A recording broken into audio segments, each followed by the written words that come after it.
Going. Happy Friday, everybody. You're going to learn about ExtraHop here over the next hour-ish or so. Promise I won't go the full time here. We'll get us out of here a little bit early today. I do realize it's Friday. But yeah, some of you may be familiar with ExtraHop. Some of you may not be. We're clearly not the size of IBM, but we have been around about 15 years now, and we play in a new and growing realm known as network detection and response, which I'll be talking about here as we move along. We're going to split the session here today in between a little bit of slides, but then probably a little bit more time in actual live demonstration itself. And I will stress that what I'm going to walk you through from a demo today, most of that is available online. So sometimes I fail to mention that as I go through a demonstration, but we have a very powerful, fully functioning version of ExtraHop running out extrahop.com. You can just go out to our website and click on the top right. There's a start demo button. You can kind of walk along at home and a lot of the data and scenarios that I'm walking through.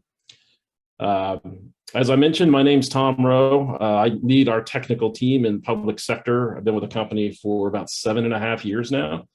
I think I did mention that ExtraHop has been around actually since 2007. So we're in our 15th year now. And we'll give you a little bit of overview on ExtraHop, the background of the technology itself, but I'm going to quickly map that into where our fit is within the zero trust pillars and the zero trust models that are out there, and then walk directly into some demos. I do encourage you to ask questions as we go through. I'll try to remember to come up for air as we progress here today and see if you have questions, and we'll go from there. So, like I said, if you're not familiar with us, we've been around since 2007. We're somewhere north of 600 employees now. Pretty strong presence across the federal government now, but also a very large presence globally. Fortune 500, Fortune 1000. This is kind of a NASCAR logo list, if you will. We are used as both a security analytics platform, but also kind of a traditional network and application monitoring platform. If you go out to our website today, you're largely going to be confronted with this vernacular of NDR, and that stands for Network Detection and Response. And so this is one of the few slides that I really like in our slide deck because it kind of positions what NDR is in contrast to, probably some of the little bit more well-known platforms within cybersecurity operations, namely your SIM platforms. IBM just kind of walked through QRadar, and then your EDR platforms as well. That would be, there's probably been plenty of EDR vendors, CrowdStrike, SentinelOne, whatnot, kind of presenting here on some of these sessions here. But this triangular pattern that you see right here, this is what the Gartner group calls the cyber triad, if you will. And if you really fundamentally think about it, it's taking data from three conceptually different areas. EDR, your deployment location is basically an agent on an endpoint. SIM platforms take logs and machine data off of really intermediate layer components within the environment. And then there's the network as well. And that's really where ExtraHop comes into play and where the whole field of network detection and response comes into play. So I'll get into some diagrams here in a minute, but you can conceptually think of ExtraHop as a sensor or a probe that gets deployed in various locations throughout your enterprise.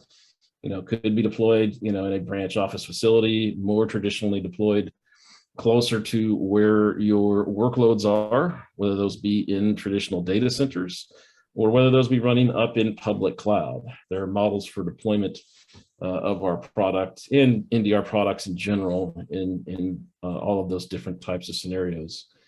So in that regard, the way this product is deployed, we are passive and agentless. You hear terminologies like span port or mirror port or whatnot. That's effectively how this technology gets deployed, and it is ultimately offering you kind of the ground truth of what's occurring in your environment, day in, day out.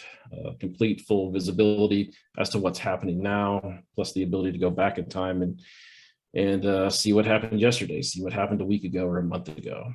It's very difficult for threats to hide when you have full network visibility deployed throughout your environment.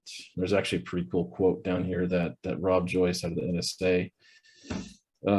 There's actually a really cool YouTube recording of him out there for probably 4 or 5, 6 years ago, speaking specifically to that. Few kind of high-level points that we like to talk about, and I'll dive into all of this in more detail. But if you think foundationally at a high-level bullet points, what does ExtraHop do? We give you visibility. We eliminate those blind spots in your environment. And I'll walk you through some examples where that ExtraHop has a full-scale coverage of the assets in your environment. We classify and categorize those assets as well. We extract a lot of metadata and statistics off the network that ultimately then feeds into our threat detection models, models that use both ML and AI, even though I think those terms get overused, but also incorporate some of the best and well-loved signature-based models and threat intelligence and CTI and whatnot. And then finally, with the ability to act quickly. It's one thing to have the data, it's one thing to detect threats when they're occurring in your environment, but a detection means nothing unless you can actually remediate those incidents quickly. And I'll talk you through some examples here, even some timely ones here as of late with probably everybody's familiar with the Log4 shell vulnerabilities and disclosures that just cropped up back in December. So, there are other use cases with ExtraHop as well that have a little bit more of a closer match within federal government. I will talk more about CDM and how ExtraHop can deliver that continuous monitoring, that continuous insight into your assets and basically what's in your environment, who's talking to who. We can function as a packet level investigation tool, the ability to go back in time and say, grab a packet capture from yesterday. And a lot of the guidance stemming out of the government since the executive order from last year or requiring more and more historical network packet level storage. The M2131, for example, requires you as agencies to maintain 72 hours worth of packets. Many agencies do it already, but I'll walk you through mostly during our session today how ExtraHop does real-time analytics, in real time, like streaming-based analytics, but we have that capability to investigate down to the packet level itself. And naturally, I don't think we would be a very good cybersecurity tool unless we talked about how we apply to ransomware and supply chain attacks. And we've had a lot of success with our customer base stopping, detecting, and remediating ransomware attacks going back all the way to 2014 and 2015. So I'll walk you through some of that as well. At its core, I mentioned this already, ExtraHop deploys as a probe or a sensor. That deployment model is not anything terribly new within the federal government. Span ports, taps, and the like. But what makes ExtraHop unique, at its core, is the deep layer 2 through layer 7 in protocol and payload level understanding that ExtraHop has. A lot of traditional network tools that are owned across the globe, whether you're in government or in the commercial enterprises, a lot of those tools just tend to talk about a device talking from point A to point B, maybe what port protocol was being communicated and how much traffic was ongoing. I like, in some sense, to think about ExtraHop as a Wireshark on steroids at its core. And I'll show you some examples of how we dive really deep into a lot of layer 7 protocols and extract metadata in real time, ultimately feeding that metadata up into a whole host of threat detection models where we can automatically bubble up some of the latest and greatest attacks that are out there. On this slide, you see a listing of questions along the top, questions that might pertain to a cyber audience. Are login credentials compromised? Is that encrypted traffic malicious? Is there unusual access to sensitive files? Those are all types of questions that the data that ExtraHop collects can answer for you. But at the same time, that data that ExtraHop collects, metadata off the network in real time, can be applied and is applied towards traditional network and IT ops use cases. And that's actually the heritage of ExtraHop. If you go back in time and Google us, you'll see ExtraHop as a leader in the realm of network performance management. We still very much do that. And that's many of our customers within the federal government and in the commercial enterprise world use us to track end user experience. They use us to track network capacities and which servers are responding slowly, quickly. So with ExtraHop, you get kind of a multi-purpose type of platform that applies to both cyber security audiences as well as to network and application operations audience as well. The graphic here in the middle, you see users, you see Active Directory, you see web and database, lots of different things that we have to manage within our enterprises and agencies, and ExtraHop gives you insight into all of that. So diving in a little bit deeper here, I think I already kind of touched on this already, but ExtraHop fundamentally is a network analytics platform.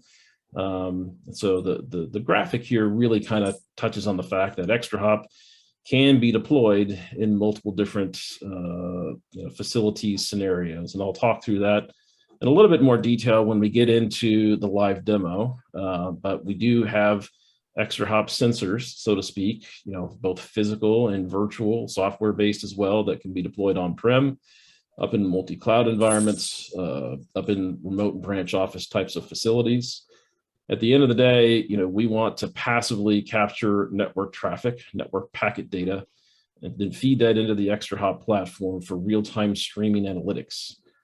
So we analyze the data in real time, we extract reams and reams of metadata, we make that available via highly indexable search, and then we apply a whole lot of threat intelligence and behavioral modeling to that data.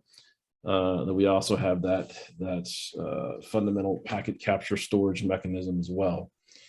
So all of this will make more sense when I get into the live demonstration itself. We also have a very nice UI as well. You see an automated GIF on the right-hand side, GIF or GIF, depending on what your pronunciation is. But I'll walk you through some examples of that as well. So when it comes to threat detection, we really do embrace the best of all worlds, if you will. I mentioned ExtraHop does deploy as a passive network appliance, so to speak. And so, that is foundationally what the industry known as NDR really is. And if you really kind of take a step back, that ultimately it's an evolution of the historical or traditional IDS market, the intrusion detection system market. So to that point, our platform really utilizes the best of all worlds from a threat detection perspective. And I like to think about this in terms of a spectrum of detection types. For all the known knowns that are out there, and there's lots of them, ExtraHop runs a whole series of rule-based detection type of indicators on our platform. You can think of generic threat intelligence, TI, cyber threat intelligence. If you subscribe to threat intelligence feeds, you can easily import that into ExtraHop. We also have our own threat intelligence that has been carefully crafted and curated and continues to be curated. That's going to be a little bit more for the known knowns. You see rule-based detection over here on the left-hand side. But as you trend your way over to the right-hand side, you start getting into more of the murkier areas, the known unknowns, and then the unknown unknowns, so to speak.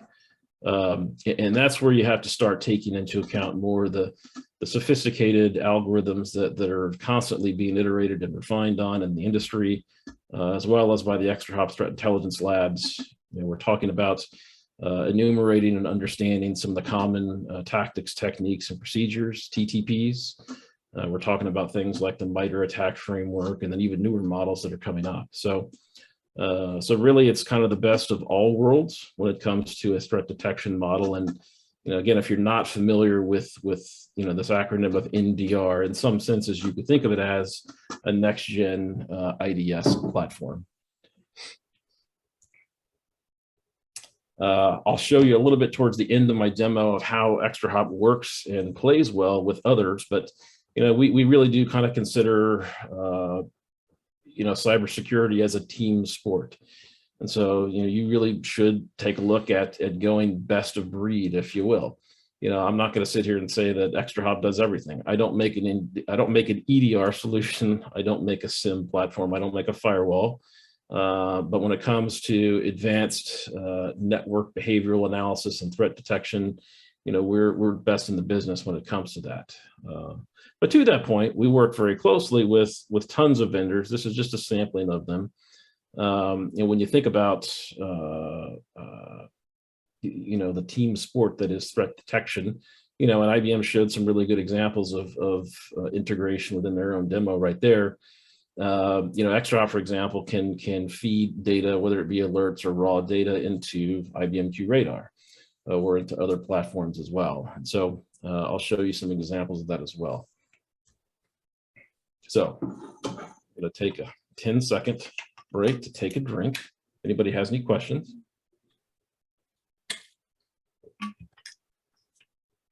Okay. So that's your message from your sponsor here, ExtraHop. That's kind of the background. Diving into the topics here itself of zero trust, what we did was we went through the ATARC zero trust pillars and outlined areas where ExtraHop really can help. And at the end of the day, we are a visibility and analytics platform. So through one lens, I could say ExtraHop is basically a visibility and analytics platform. We do discovery and baselining, we do machine learning, advanced threat protection, like all of this stuff. We feed data into SIM. So maybe I don't make a SIM, but we very much can be a data feed into SIM. But really, if you think about visibility and analytics, it does kind of transcend all of the elements of a zero trust framework. And if you look at some of the other zero trust frameworks that are out there, some of them, they stretch the visibility and analytics pillar, if you will, horizontally. And so I did come in through here and highlighted some of the other areas in green. We've been used as a Devsec Ops platform for going back to 15 years right now. What I mean by that is collecting data off the network, and then programmatically allowing organizations to enable automated application delivery. We see an abnormal spike of user activity or network traffic or errors occurring on a web server container. You can automate actions to stand up additional web server containers or instances. We've got very large Fortune 100 companies that are doing that kind of stuff today. When it comes to access policies for users within zero trust or even outside of that, the data that ExtraHop collects can be used to feed into the control plane of zero trust. And that's very much a piece we'll be talking about today. When it comes to traffic encryption, we have a very interesting story around that. No, I'm not an inline encryption device, but ExtraHop does give you visibility both into the traffic that's being encrypted from a discovery perspective, as well as the ability to decrypt traffic in a few different ways. And I'll touch on that towards the end here as well. I think there's a lot of spirited debate amongst the vendor community about whether or not the need to decrypt traffic is really there. And I'll try and touch on that here a little bit.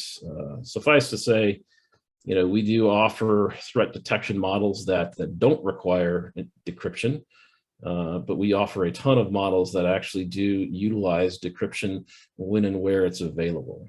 So I will make sure to touch on that. But the main point that I'm trying to get across here is that, the visibility and analytics components ExtraHop really do transcend all of the different pillars, if you will, of zero trust. No, I don't make a authentication platform like an Okta. No, I don't make a network switch or a firewall, but visibility and analytics really are core to our enterprise IT environments as we roll them out now and in the future. This is actually the CISA model, if you will. So slightly different, but they actually do stretch the visibility and analytics as well as the automation and orchestration layer horizontally across the bottom. The point I'm trying to make out here is if you've read this documentation out of CISA, this is basically the zero trust maturity model, if you will. So most of our environments are somewhere up here, in the traditional current state. And so this is going to be a journey for us all. And the point we're trying to make here is that, the visibility and analytics capabilities here really are something that should be deployed now if you don't have them in place. And they can continue to be used as you evolve your enterprise, as you evolve your infrastructure into the optimal stages itself. So getting into a little bit more weeds with some of the diagrams here. So we basically pasted a screenshot of the ExtraHop UI right here on the threat intelligence platform itself. And so this is one of the ATARC diagrams here as far as an asset architecture goes. And I think this is really, I think this makes a lot of sense when it comes to where ExtraHop ultimately does get deployed. You can feed intelligence, threat intel, TI, CTI into ExtraHop. You feed network traffic into ExtraHop. And so the transactions that are emitting out of users as they interact with and authenticate and access the business services that we're accessing, all of that data ultimately is getting fed into ExtraHop.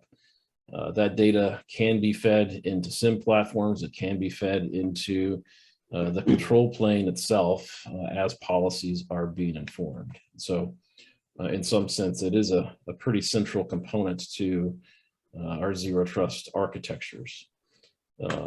In a similar point here, we took this is out of the NIST zero trust publication. Basically an ExtraHop over here on the left-hand side, along with your threat intelligence, along with your activity logs, ultimately both taking data, but then feeding metric data, metadata, intelligence effectively back into the control plane, back into the policy engine so that we can help to make policy decisions itself.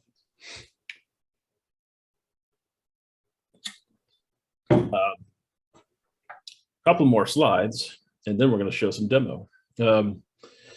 We did grab a couple of bits out of the NIST publication for zero trust, and it's something that as I dive into my demo, I want to make a special point on is, we will quickly evolve in the demo into some of the advanced threat detection models, but it starts with a fully understanding of what is in your environment.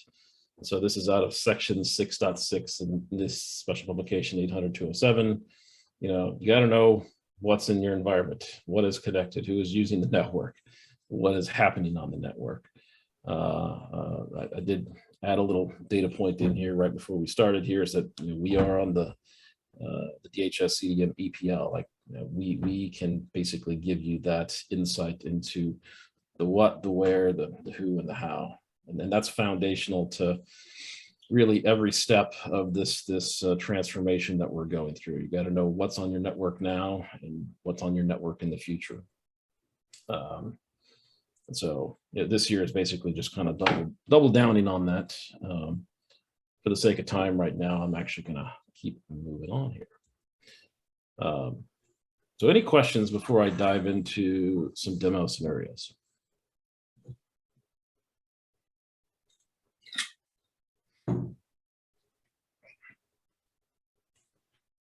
Check the chat real quick.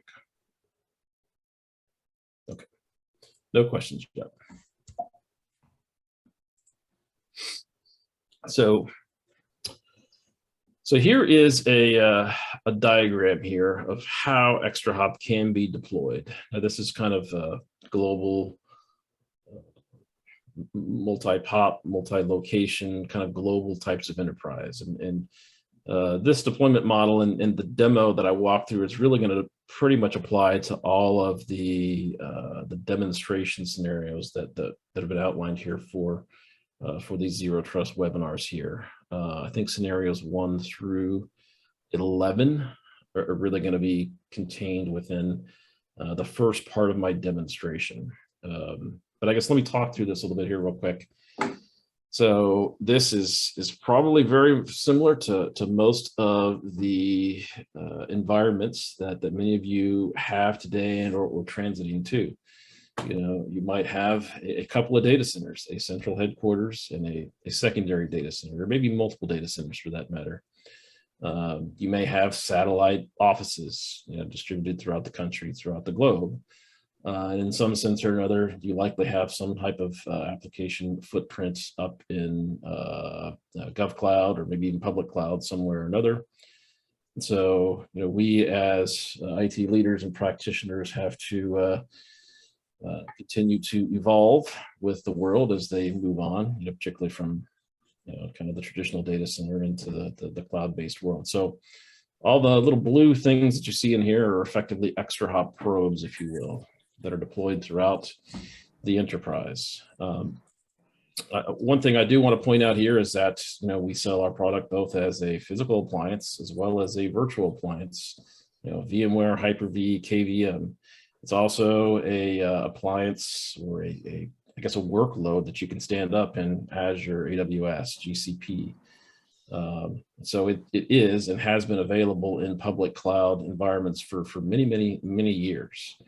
We were actually one of the best of show winners at AWS reInvent back in 2014, if you will. Like the very first platform that had a network visibility, a packet-based network visibility platform within AWS. We've got quite a few customers now that run up in cloud environments like AWS at very large scale. So, so the demo scenarios I'm going to walk you through, you know, they're kind of be global, if you will. When it comes to the Zero Trust architectures laid out in these sessions, ExtraHop really just needs to see the network traffic. So in some scenarios, you know, that traffic might be observed close to the client or the end user. So maybe there would be a smaller ExtraHop unit deployed at a satellite office, you know, but probably more importantly would be an ExtraHop deployed either at the policy enforcement point, somewhere in here, or actually closer to the application workloads themselves. So you guys are running applications, containers, VMs, JVMs in central headquarters. You'll want some notion of an ExtraHop sensor deployed closer to those workloads. You're running applications, containers, VMs, EC2 workloads, et cetera, say up in GovCloud. You know, you would pretty much want an ExtraHop sensor running up there. The great news about public cloud as it is today is that most of your public vendors, you know, particularly Amazon, Microsoft, Google, have made great strides towards making real-time packet visibility accessible with native tooling. That wasn't available on public cloud until about 3 years ago. Amazon is by far made the most inroads into that. I mean, literally a couple of button clicks to set up a port mirror or a span port, you know, send traffic from an EC2 workload to you know, a virtual ExtraHop sensor. They make it very easy. GCP has done really well, and Microsoft is getting very close with their virtual network tap. So suffice to say, there are deployment models for NDR, for ExtraHop in particular, in today's modern world that extends from the traditional data center world into cloud-based environments. And regardless of how you deploy, you know, everything that I'll show you today can be centrally managed from the ExtraHop Central Manager. So with that, the next few slides actually kind of break out all the scenarios, but I'm not going to go through a lot of words here. I'm actually going to flip directly into my demo environment, and I'm going to start there. I'll check one more time if there's any questions before. We'll spend the rest of the time in questions here. So quick time check, it's 12:12. I think we have plenty of time. So as I mentioned, I'm logged into just an online web-facing instance of ExtraHop that can be used to demonstrate. And actually, what I'm going to do real quick, bear with me. I'm going to reset my time frame here. Last 6 hours. So I guess, as I mentioned in my original agenda slide, we're going to start with some foundational insights as to what this product does, which really kind of focuses on some of the initial discovery, classification, categorization. It really gets into like CDM workflows, but then I'm going to quickly evolve that from there into, threat detection and how our threat detection fits into zero trust scenarios. But as I mentioned, we're a passive probe, a passive sensor. You plug us in, we're going to tell you what's in your environment in real time. This is a fairly small demo environment. There's only 373 devices, but it's very common. You plug ExtraHop into a data center, for example, and you've got thousands, tens of thousands of devices or more.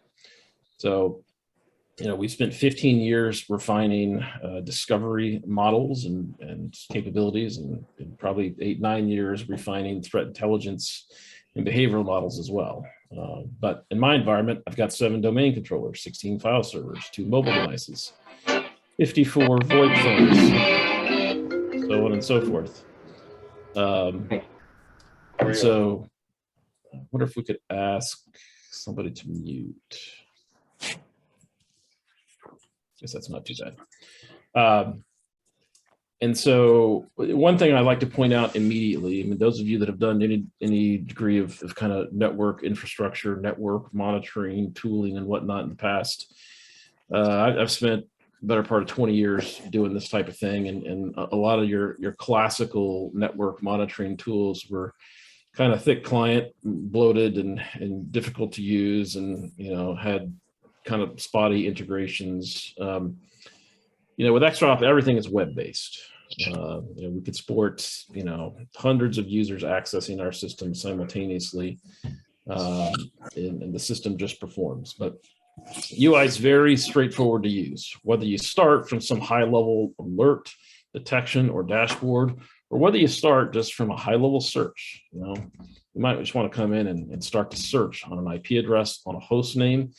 And we index all of our data, in real time, making it very easy to access. But I'm going to start here just kind of with this high level asset inventory view. I've got 54 VoIP phones. I'm going to click the hyperlink there.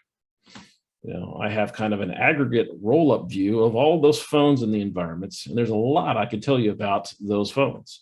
Total traffic inbound, outbound, traffic that's crossing the perimeter, basically going from internal to external and vice versa. A breakdown of what those ports and protocols are, whether or not there was any alerts associated with that. You see on the left-hand side, a lot of other ways I can pivot and drill in here. Are any of these phones talking to cloud services? And there's not in this particular case. These phones are probably not the best example. There's probably not any phones talking overseas, but yes, there is actually. We have some phones talking out to Russia. So what you're seeing right here is kind of an aggregate roll-up of asset information for all of my VoIP phones, but I could drill down from there as well, down into individual phones as well, and you can see how seamless the workflow is and the drill down is itself. And ExtraHop understands exactly what the role of this device is. It's a phone. We understand make, model of devices. We've got a catalog of thousands and thousands of different devices within the platform itself.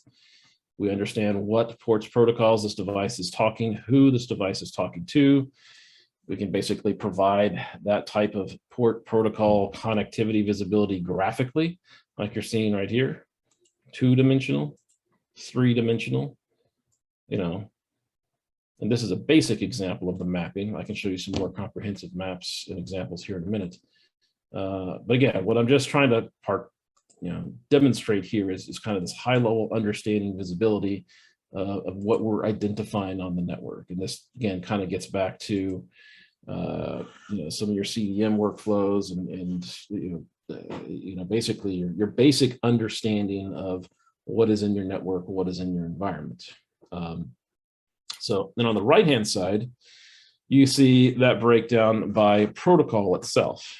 And here's where we really get into some of the differentiators that make the ExtraHop platform itself powerful. This is a pretty attractive and usable UI, but under the covers itself, we have some very smart research and development folks that originally stemmed out of F5 networks that know packets, they know protocols, they know how to process packets at very high speeds. So you heard me mention one of my many cliches earlier, Wireshark on steroids. And this is a really good example of that in action. So, I've got databases on my network. Everybody does. You've got Oracle, you got SQL Server, DB2, Informix, SQL Server, maybe Teradata. ExtraHop has protocol support for all of these different types of relational databases that are out there. So this is an aggregate roll-up out of the box of all database activity in our environment. The amount of request response activity at a transactional basis. So you can see I've got spikes up to 200,000 transactions per interval here. And these intervals are all 5 minutes here. I could drill in further if we want to. But you also see a big rash of database errors as well. So I'm going to come back to that in a minute. But you see other data points down here as well, a breakdown of that database activity by host. And I just happen to have multiple hosts in my environment that actually have the same name, which is an artifact of our demonstration environment. But people tend to think of top talkers in terms of network bits and bytes, but this is top talkers based on database transaction activity. And I have a pretty good heads up display of which databases are the busiest. But where I'm really trying to get to, again, kind of illustrating the underlying depth of analysis that you get off the network in real time. This one sums it up pretty well. I drilled really quickly and I didn't even explain what I was doing. Let me go back a step. These are all the top database methods that are firing off in our environment. You see 1.6 million select statements, 179,000 set statements. You see 39,000 insert statements. Those of you that have done any database stuff in the past, SQL query work, for example, it's pretty hard to get this type of information. And we're doing this in mass, every database query firing off in our environment in real time. And we're not deploying agents on any devices to do that. This is just real-time protocol inspection of the Oracle protocol, the SQL Server protocol, the DB2 protocol itself. Now, this is a little bit of an aggregated view, where I really quickly clicked into earlier. Now you're seeing it down on a transactional view itself. So I can tell you an individual point in time, at 11:19 this morning, a client web Drupal 01 at this IP address made a connection to web database 01 and made this particular database select statement itself. So it's actually pretty hard to gather that depth of information, that depth of telemetry in your environment without throwing agents. And classically speaking, to do this kind of stuff, if you rolled agents on database servers or turned on verbose logging in database servers, it's a pretty big performance hit. Whereas in our particular case, it's a passive network sensor or probe. There's no overhead to the environment. So hopefully that starts to illustrate the depth of analysis that we can capture off the network in real time. Now, all of this data is very, very highly indexed and very easily searchable. So I'm going to put a parameter in here real quick. And those of you that have used SIM products, QRadar, Splunk, etc., you have your query languages, which we have, but you can also do graphical point and click, basically. I'm looking at all select statements here that ultimately result in an error. So now I'm pulling error messages off the network in real time.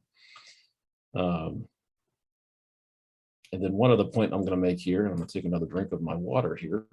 As I mentioned earlier, like, we're doing real-time streaming analysis. And that's really the heart and soul of what our product does, ultimately feeding into our threat detection models, which I'll touch on here in a minute. But at its core, we are collecting network packets. And so those of you that have requirements to maintain a repository, you need to store 72 hours, you need to store a week worth of packets or more, we very much have that capability of doing that. I was looking at a particular database transaction in the previous screen. I clicked the drill down button. This shows me a preview. I can click the download button now. It's going to download a PCAP and automatically pop it up here in the Wireshark forensic tool. This is open source if you're familiar with that. And yeah, this was all SQL transactions. You can see MySQL. It's just that ExtraHop was doing this in scale, at scale in real time. You're looking at packet captures like this and offline tools. It's kind of a onesie twosie exercise. If you've ever tried loading a packet capture into Wireshark, that's more than a gig. Good luck. But the ExtraHop platform, we sell it in multiple different sizes, both as a VM as well as a physical device. High end, we can scale to and actually analyze 100 gigabits a second, full on layer 2 through layer 7 analysis, database queries, et cetera, and a 2 rack unit hardware appliance. We also have some pretty impressive benchmarks as well in our virtual platform as well. So I'm going to click the back button again, a couple.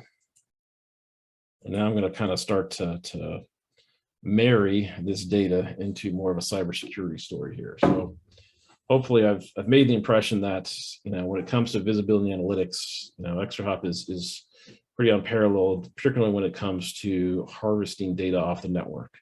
That is both from an asset perspective, who and what's on the network.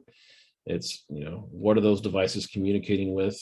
And then it's really insight into the actual transactions themselves. In some sense, it's, if you think about a traditional phone bill, if you will, a phone log, you're basically, a lot of network tools in the past would just tell you that, okay, you made a phone call for X amount of time and this is the person you talked to. But that phone bill didn't really tell you what the contents of that phone conversation was itself. And so ExtraHop actually gets you to more of like a, at its core, almost like a phone tap, if you will, because we're giving you transactional level fluency as to what's occurring on the network here in real time. And that data, like I said, it can be harvested for cybersecurity use cases as well as for application and network troubleshooting. So you probably noticed when I first clicked in here, all these red bars here. So there were 220,000 database errors that occurred, between 6:30 and 7 o'clock this morning. Well, that's kind of interesting. So let's drill into that in more detail. And this is an aggregate view of all those database queries. So I see, again, kind of at an aggregate level, there were 163,000 of host web 2 was blocked because of many connections. That doesn't sound good. I've got another one here around too many connections. That doesn't sound good. Now I'm going to tell a story in a little bit that relates to these too many connections errors here. That's a little bit more of a performance troubleshooting scenario, but what I want to focus on right now is a little bit more of a advanced threat and cybersecurity story. So you see, as you scroll down on my list here, I've got a whole bunch of access denied error messages. So access denied for user bar, 27 instances of that between 6:30 and 7. Access denied for user SA, again, 27 instances of that. Access denied for user MySQL, 27 instances of that. That can't be coincidental. I've got 10 or so different user accounts, 12 user accounts, all with exactly 27 error messages here. That starts to raise my eyebrow a little bit as a cyber practitioner. There could be some type of brute force attack that's occurring here, some type of password spraying attack. And the point that I want to make out here is I haven't shown you an alert yet. I haven't shown you any ML yet. I'm going to get to that point. But even in the absence of all of that, you have this rich repository of information that can be used for threat hunting, for cyber forensics, so on and so forth. And this actually kind of takes you back into the history of ExtraHop. You go back in time 8-9 years ago, before we developed ML models. Customers were still using us to do incident response for cyber forensics and the like. You can do simple things like, hey, was there any Russian DNS queries, .ru, search records. This is going to give me a full-on listing of anything that included the search term .ru. So there were 54 HTTP transactions that had .ru in it. And I see exactly what those are. Literally time-stamped transactions here, no agents on your network. It's a full-on transactional accounting of what occurred. And I got to it with a couple of button clicks. It didn't take a 20-minute query to gather this type of information. So again, in the absence of any ML or alerts or anything like that, you very much can use this type of data for cyber incident response, as well as threat hunting types of workflows. So, but I'm going to take this full circle now. We are in 2022 now. You can believe that. The state of the industry has really evolved and embraced, and ExtraHop has embraced, AI and ML. And so all the data that I've shown you already, really bubbles up into all of our modeling around identifying and predicting cyber attacks.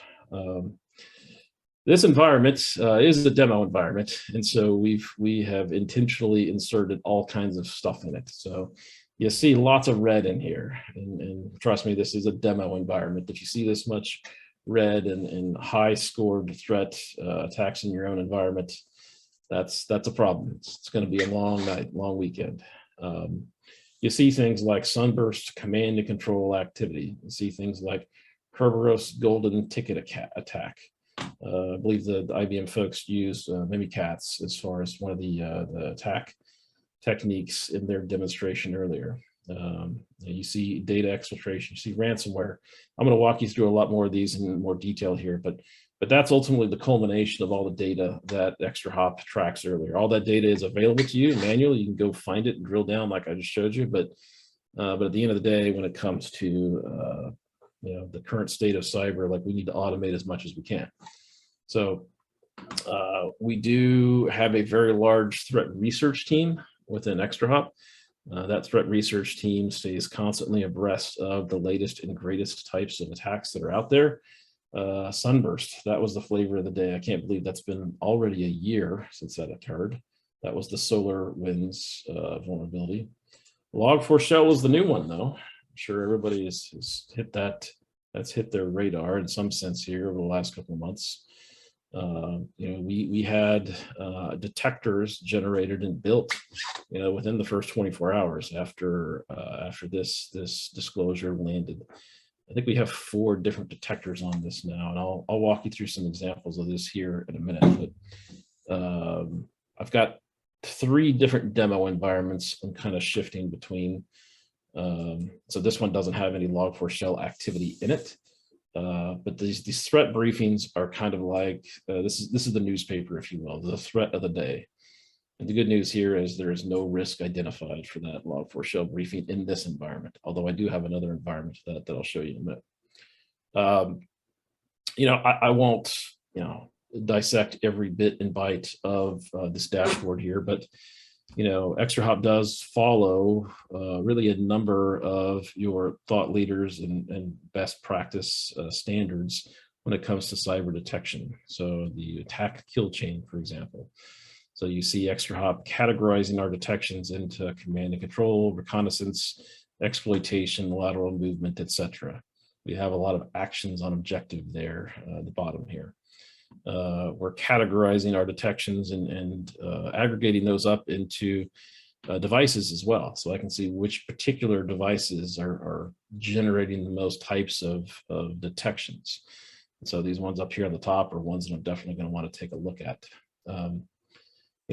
Lots of different visualization capabilities here in the product as well. I kind of showed you some of this already. I can map and show you communication workflows between one device and its peers. or groups of devices. This is all of our database servers and their intermediate level tiers, who they're communicating with, so to speak. And then we've also got visualizations that help you understand the enterprise, so to speak, and the perimeter itself. And so that is about the only thing that you have to do when you initially stand up ExtraHop is to help identify the IP space for the internal enterprise versus the internet, which basically like entails your DMZ and your publicly owned IP space. But this particular view right here gives you insight into all cloud activity that's occurring in the environment. So cloud-based apps, any application traffic headed to other countries as well. So we've actually got quite a bit of it in this example. But what I want to get to next is more of an example of kind of like a modern multi-step attack campaign. So I'm going to drill into Web Drupal 01. Some of you might be familiar with the Drupal web content management platform, kind of a web server. I'm going to drill into this device here, and I'm going to take a drink real quick.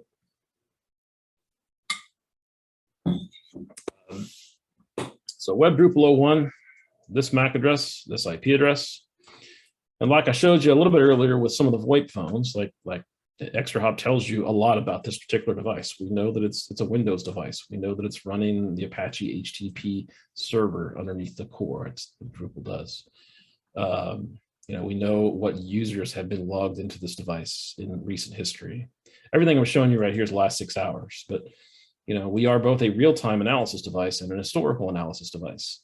Those of you that are doing anything with PCAP today, it can be challenging to store raw PCAPs. You might be getting a few days, maybe a week worth of packets, but with the analytics that ExtraHop does, we store all of the metadata, all the statistics separately from packets, which means that we can store a lot of history of metadata statistics alerts. Now I can go back in time and look at what this device was doing, 3-4 months ago, in some cases longer than that. My demo environment does not have a lot of history in it, but that is one thing I want to point out. Everything is time contextual in here. So whether it happened now, or whether it happened the last weekend when I was on vacation, or over the holidays, or if you just want to compare contrast, our cyber hygiene, how are we doing today versus a year ago when the SolarWinds Sunburst attack first landed? But over the last 6 hours, this device has 14 detections, which hopefully you saw that in the overview dashboard.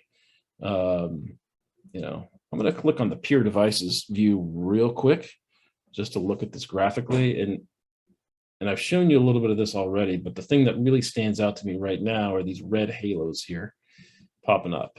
Basically, that means that all of those devices that are communicating with my Web Drupal 01 server have some degree of threat detections that have bubbled up. And so that does not look good. So what I'm going to do now, I'm going to flip into my summary of my 14 detections. And I'm actually going to drill into the detection details themselves. So I'm going to click a couple of buttons here to time align these detections. And then I can kind of walk through and tell you a story of exactly what happened here, actually. So this was all from earlier this morning. But if you follow each of these detections kind of in reverse chronological order here, and this is not unlike what the IBM folks showed earlier, kind of a multi-step campaign. But 7:39 this morning, our Web Drupal server, which is internet facing, it got scanned. It got scanned from an outside actor. An outside actor sitting on 194, 105, 192, and 99. I'm going to highlight over that. And you see this little pop-up here, and automatically it says suspicious. Suspicious device in, I'm not going to try to pronounce that, Leningrad Oblast, Russia. So this IP address is on a threat intelligence watch list, and it was added 4 years ago. So That's not good, but it's internet facing. It's scanned. We're all getting scanned. I'm getting scanned. You're getting scanned. And so I guess one thing to point out there is that, yeah, you can ingest threat intelligence, TI, sticks, taxi feeds into ExtraHop, and we can alert to that stuff. But outside of that, this is also a behavioral detection, and it is scored fairly low. You know, all of our detections are scored, you know, from 0 to 100. And so by all means, am I telling you that, hey, you got to run up the red flag and, you know, turn applications off because you got scanned, because we're all getting scanned. The other pieces that you see in here is that there was a whole bunch of HTTP 404 errors here, to the order of 4,500 of them. And that starts to kind of tell a story here. But ultimately what I want to do here with these detections that we're bubbling up is the workflow that we have within our product and how some of them actually work under the covers here. So within a button click or two, you know, I was at a dashboard previously. Now I'm showing you detailed event details, if you will. You know, brief description, offender, victim, related detections, which I'll come back to in a minute, which servers were involved. And now, okay, this is starting to make more sense, be more interesting. Here's a whole bunch of URIs that were accessed from that attacker in Russia. I mean, literally, you know, here's the first 1,000 of them, but there was a little over 4,000. And I can literally scroll through all these and you can see all the metadata that we've captured off the network in real time. You know, and if you spend a little bit more time looking at this, you can eyeball a lot of these URLs here. You know, all of these things have an open-ended, you know, slash at the end.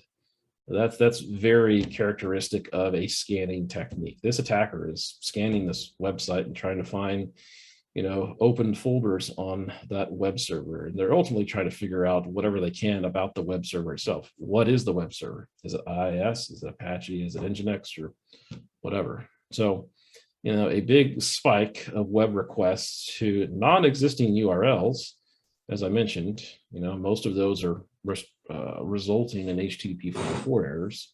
That is the casebook definition of a scan, if you will.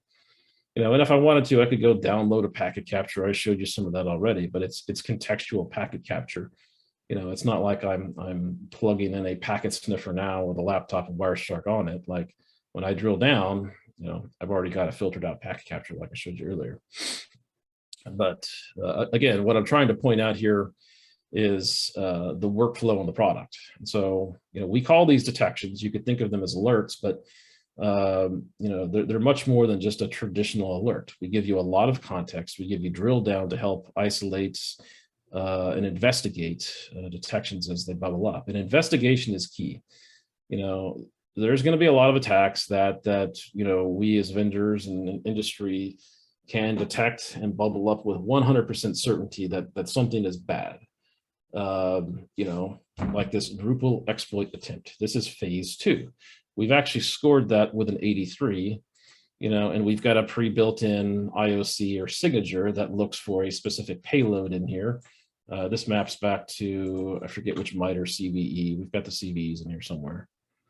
Yeah, I guess I kind of failed to talk through a lot of this stuff here. So for this particular attack, you see the MITRE techniques that we mapped to. You see risk factors, likelihood, complexity, business impact. Business impact here is huge because this basically gives somebody initial access into your environment. So it's effectively a known exploit in the Drupal web server. So we have high confidence that, you know, this is legit exploit, that this device has been compromised now. And again, this maps back to various things. I can click the MITRE link here. We can go look at the actual CV itself. But some things that we'll detect, you know, they are valid. This is a web directory scan. But just because you got scanned doesn't mean that you have to go shut everything down. But in some, if you look at all of these pieces here, and I'll keep walking through all this stuff, you actually get a much broader story here. So I'm going to step back for a minute here. So we got scanned at 7:39 this morning. Here's the offender. There's the victim. The same offender and victim, you know, just a couple minutes later, you know, basically that Drupal exploit occurred. And so now that attacker from Russia has gotten a foothold in your environment. That's the initial access, if you will. And I might come back to that statement here in a minute. These first two steps, we're really kind of sitting deployment-wise, not unlike a traditional IDS would be deployed. You're sitting, quote unquote, north-south. You're watching what's coming from the outside world coming in. Now, one thing I do want to point out, and I mentioned this earlier, I probably don't want to take this too deep into the weeds right now, just based on time. And can I ask one of the ATARC folks, how much time do I have left here at this point? I'm a little, want to make sure I don't go too far. I think you have about 20 minutes left. Okay, gotcha. Roger that, thank you. We're sitting north-south right now for these first two attempts. And actually this product is deployed north-south and east-west, but these first two vectors, if you will, are north-south. If you think about this in a traditional IDS context, traditional IDS wouldn't be able to tell you this because this traffic for a website facing the internet is going to be encrypted. So, what we're showing you right here is insight into the HTTP payload itself. And so what I will say without going into a whole lot of detail is that ExtraHop has some very unique mechanisms around decryption, some of which get you into slightly different deployment models, but they add a lot of value to the overall threat intelligence and detection capabilities at the end of the day. So you can just go Google ExtraHop decryption and you're going to find all kinds of blog postings and white papers and whatnot. But we're firm believers in the value add of decryption. Many of you may have some type of break and decrypt mechanisms already deployed. You can certainly feed that network traffic into us as well, but it gets quite a bit more challenging when you get into the enterprise and you start talking east-west to decrypt traffic. And ExtraHop does have some mechanisms there to help you out with that. So, and that's where we're heading next within this attack campaign, because these first two steps were basically internet facing. And now that Drupal server has become the foothold for the attacker.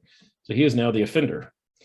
And he's going to spend the next 4 or 5 steps basically doing lateral reconnaissance. So now we're talking east-west within the enterprise. The first thing he's going to do is go ping devices in the environment.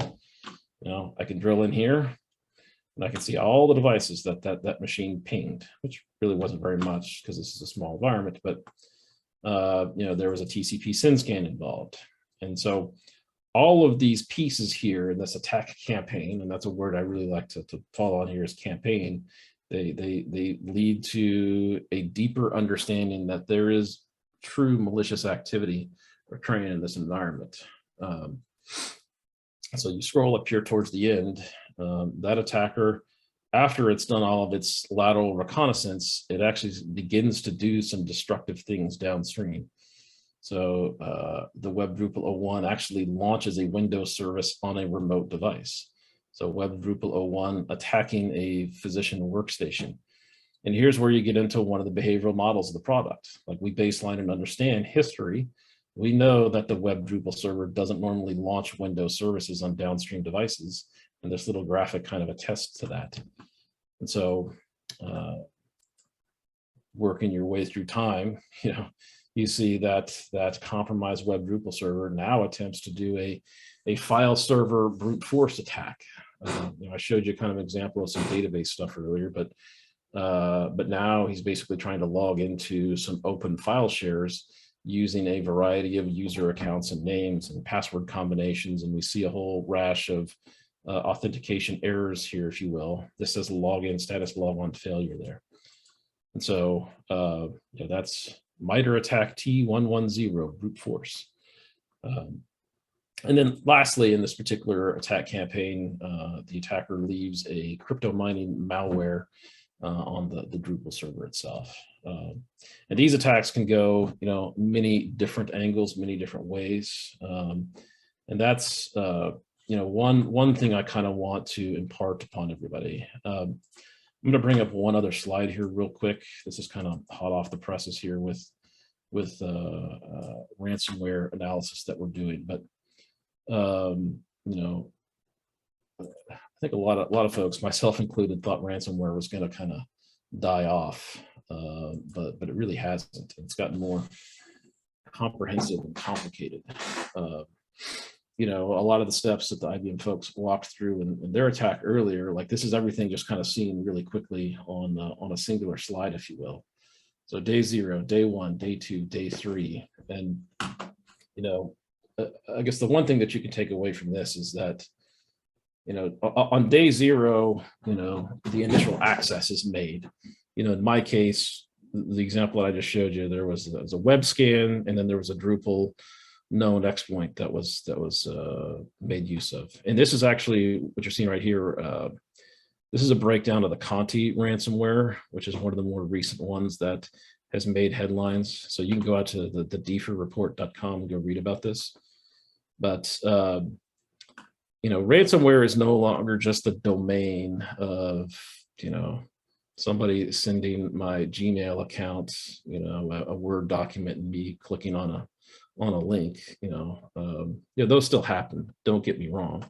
That's consumer grade ransomware. You know, the scarier thing about ransomware nowadays is that, you know, bad actors that are out there they're doing much more focused efforts and you know, not only, you know, embedding Word documents with stuff, but they're actually coordinating and taking multiple steps throughout the enterprise to ultimately get to the end game. And the end game is your data. It's your files. It's everything that, you know, you run your business on. And so I guess the point that I'm trying to make here is that there's lots of different steps that are involved in the enumeration, discovery, command and control process, lateral movement process itself. And there's lots of different steps that are involved. I mean, these are literally, you know, command line tools and whatnot that attackers are using. NDR platforms like ExtraHop are fantastic at allowing you to detect these steps along the path. You know, and it actually brings up an interesting dilemma for the attackers because, you know, if a platform like ExtraHop, a threat intelligence tool, finds 1 or 2 or 3 of these, even if, you know, we don't have to find them all, you have a pretty high confidence level that there is something malicious that's going on.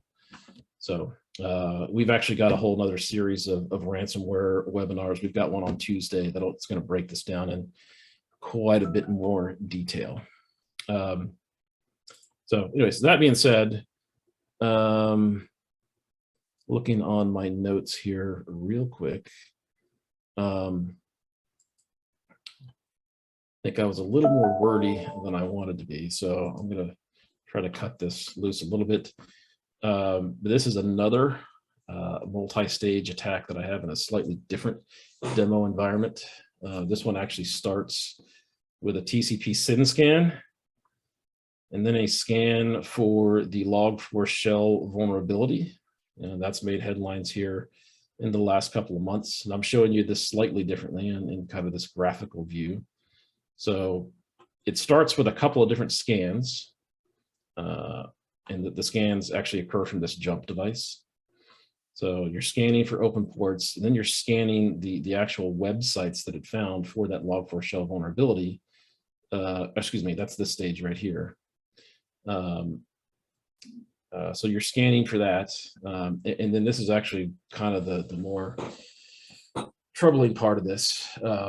We have found that you know, applications that are web facing, everybody is being specifically scanned for the log4 shell vulnerability. So it's just a different type of scanning as opposed to scanning for ports. You're scanning for open JNDI strings. But in our particular case, we see resultant activity from that.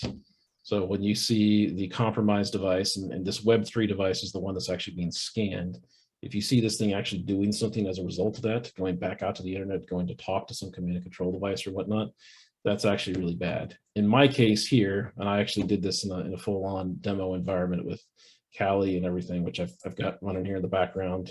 I think I'm going to skip the actual execution of that. This one actually ends with a ransomware attack itself. And so basically after this guy got compromised by log4 shell, you know, the attackers had root level access on the Web3 server. which they then kicked off a ransomware attack downstream on PC3. So I'm going to drill into this particular detection in a little bit more detail. Ransomware is very, very much a part of our reality for now. So this was the offender here, and this is already stage 3 or stage 4 of this attack. So the attacker has compromised our web server, and now that web server is attacking downstream to a PC. But scrolling down here a little bit, ExtraHop is analyzing all that network data. So I've shown you web traffic, I've shown you database traffic. Now I'm actually showing you file accesses, the SMB CIFS protocol, could be the NFS protocol.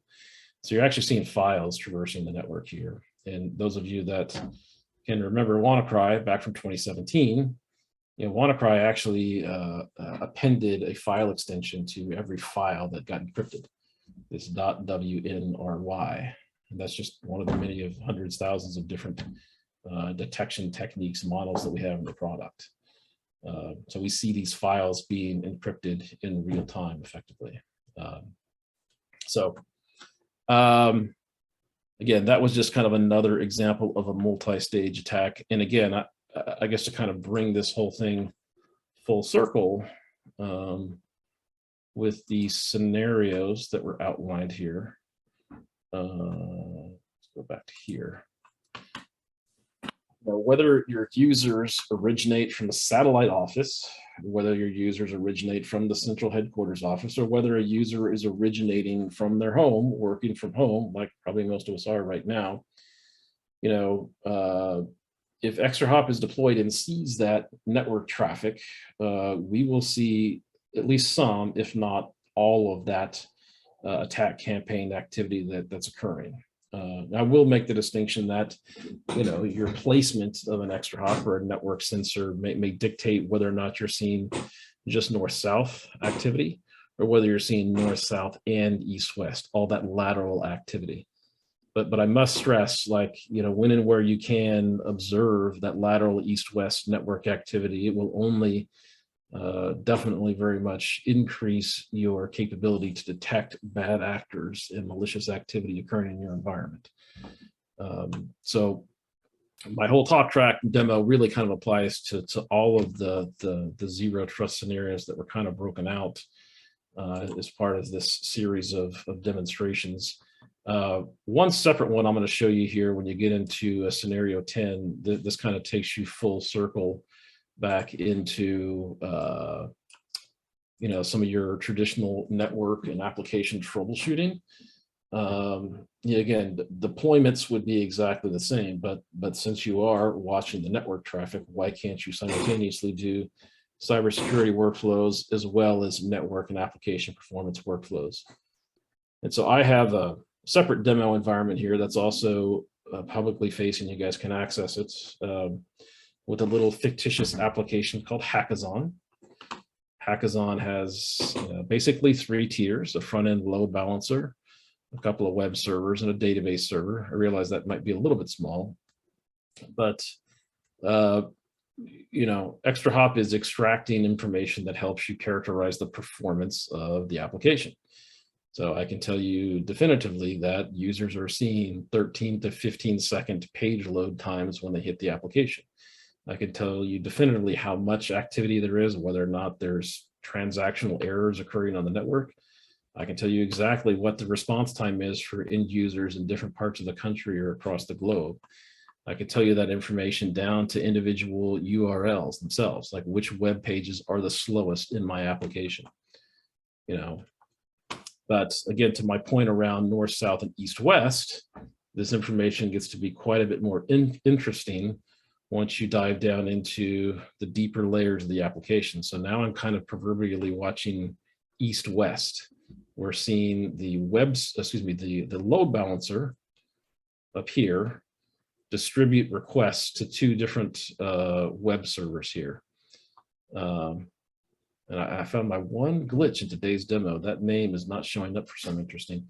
There's basically a series of 2 different Apache servers. That's probably due to a MAC address conflict that I'm having. But one thing that you see right here is that the web traffic is not being distributed appropriately across the 2 web servers. But that was an intentional faux pas that we built into this demo environment to show you just one of hundreds or thousands of different misconfigurations you can find in your applications. So it's a load balancer misconfiguration, but what I can tell you is that the response time coming out of those two Apache web servers is roughly the same. The real heart of the matter in this application, and I kind of touched on this briefly earlier, is that the database is actually being crushed and ultimately rejecting connections right now. And right when I jumped into my demo, I showed you some individual web transactions that were rejecting to be, the database was actually rejecting the connections to begin with. So, at least as far as scenario 10 goes, within the outlined scenarios, you very much can use ExtraHop to troubleshoot, which in this case is more of an application configuration issue. This is a, I've seen this many times. It's like a connection setting. I've seen this on multiple different database platforms. So, increase the number of thread count connections that are able to hit the database server, and you're better. Or it could possibly be that you're out of resources on the database server. But we're a network tool that's troubleshooting an application or a configuration issue here. So we're not only troubleshooting network issues. Now I can troubleshoot network issues. This is a little bit more of your traditional, monitor the network, understand, network round trip times, ping times, things like that. We can do that all day long as well. We've been a leader in the Gartner Magic Quadrant for network performance management for many years now. And I can show you that, end users in Beijing, China are having substantially higher network round trip times than domestic users are. Consequently, their end user page time is actually substantially worse. It's 196 seconds. But this is very much, table stakes for our product. Just kind of wanted to show that in there as part of scenario 10. This is not two separate products that we're showcasing. This is one product deployed in exactly the same way that can be used for multiple different use cases. One thing I will touch on real quick is integrations. I had a slide on this earlier. We've got pre-built integrations with dozens of third parties. I think we still have the IBM. No, we don't. We do have one for QRadar. It's just not published on our website. But pre-built integrations with lots of different vendors, CrowdStrike, Palo Alto, Demisto, Splunk, all in here, Cisco ICE in here. And so, we very much look at IT operations and cybersecurity as a team sport. We are an NDR and network behavioral security tool. We're not a firewall, we're not an endpoint detection tool, but we can integrate with lots of different vendors, whether that be for automated remediation, send the note out to CrowdStrike, send the note out to a SOAR platform like Demisto or Splunk or QRadar for that matter.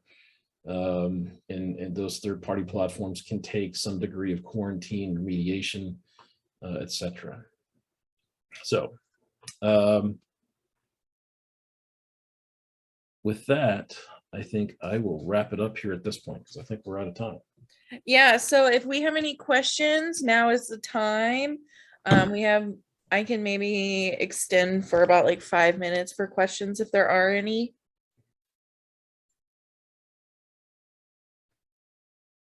Feel free to use the chat if needed.